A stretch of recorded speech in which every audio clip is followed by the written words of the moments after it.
Bible translation from original languages to local languages. Oh, here you are. I don't sleep well under suspense. I really want to know why you wanted me to come back here. I mean, I thought our discussion of the New Testament books concluded our study of the Bible. The study of the Bible cannot be concluded without looking at the process of translation. Translation?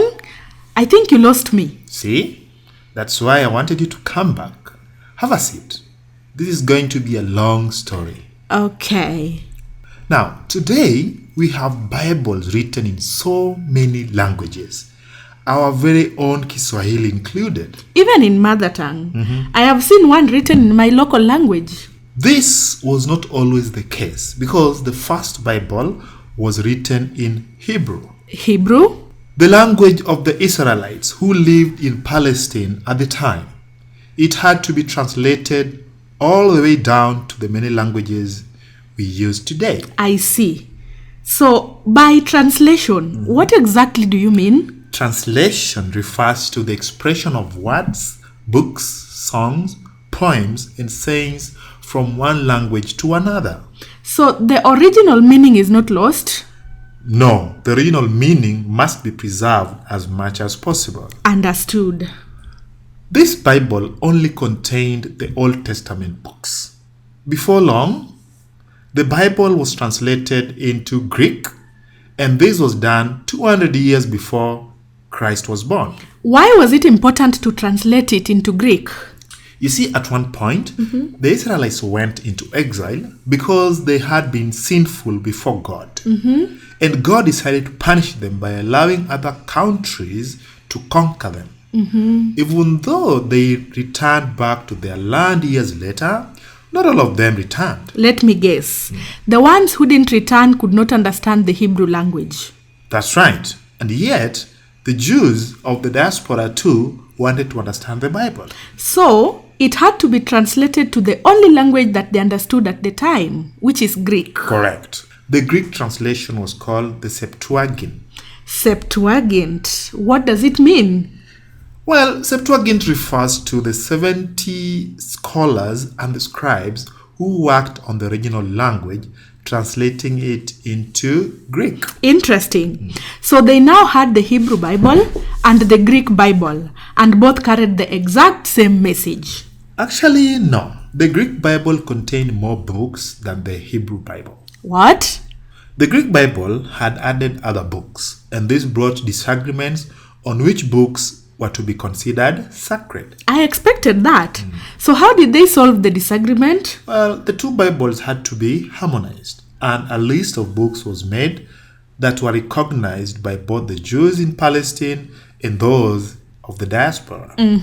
Take note that the Hebrew Bible contained Old Testament books only. So, at what point were the New Testament books added? Good question. The New Testament was originally written in Greek, the language majorly spoken in Asia Minor and the Mediterranean lands. Yes.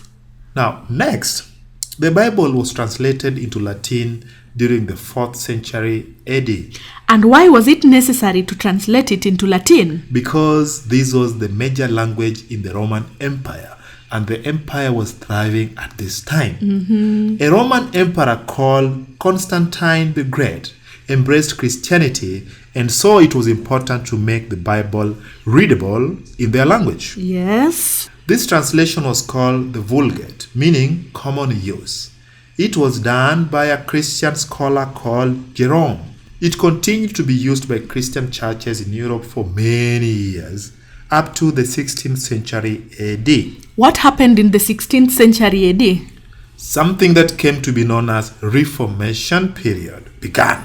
In the simplest of terms, Reformation was a movement aimed at introducing reforms into Christianity. How did it affect the translation process? During the Reformation and after it, the national languages of the different European nations were used instead of Latin.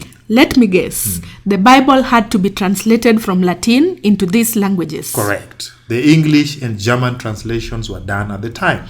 So all people stopped using the Vulgate? No, the Catholic Church continued using the Vulgate, even as translation continued into other languages. In fact, it is still used today. I see. Then came the missionary era. Christian missionaries left their homelands to new lands, and the Bible had to be translated into the language of the people being evangelized to. And the translation work spread to these areas. Yes. At this time in history, the translation work was coordinated by the British and the Foreign Bible Society. Today, there are many more Bible societies that continue the translation work. What about in Kenya? The first Bible to be translated in East Africa was done by Johann Ludwig Kraft. He was a German missionary who was sent by the Church Missionary Society. He brought a German Bible with him. Obviously, there were no German speakers at the coast. And so he had to learn the local language, Kiswahili, and translated the Bible from German to Kiswahili. After 9 years, he translated the New Testament into Kiswahili. Wow. In Kenya, the Bible has been translated into very many languages, either wholly or partly. The Gikuyu Bible was translated in 1951, Kikamba Bible 1956, Kimeru 1964, Kalenjin 1968, Luya 1974, and the modern Swahili in 1977. And the good work continues to date so that the Bible can reach as many people as possible. That's right. That's right. This good work is done by the Bible Society of Kenya and complemented by the Bible Translation and Literacy Organization, BTLO for short. Okay. It has made great efforts in ensuring that the Bible is translated into smaller languages. Have they been successful? To some extent, yes. They have translated some portions of the Bible into Borana, Tigo, Duruma, Pokomo, Rendile, Taraka, Sabaot, Suba, and Giriama. That is great. And now I want you to give me a summary of the Bible translation process. Sure.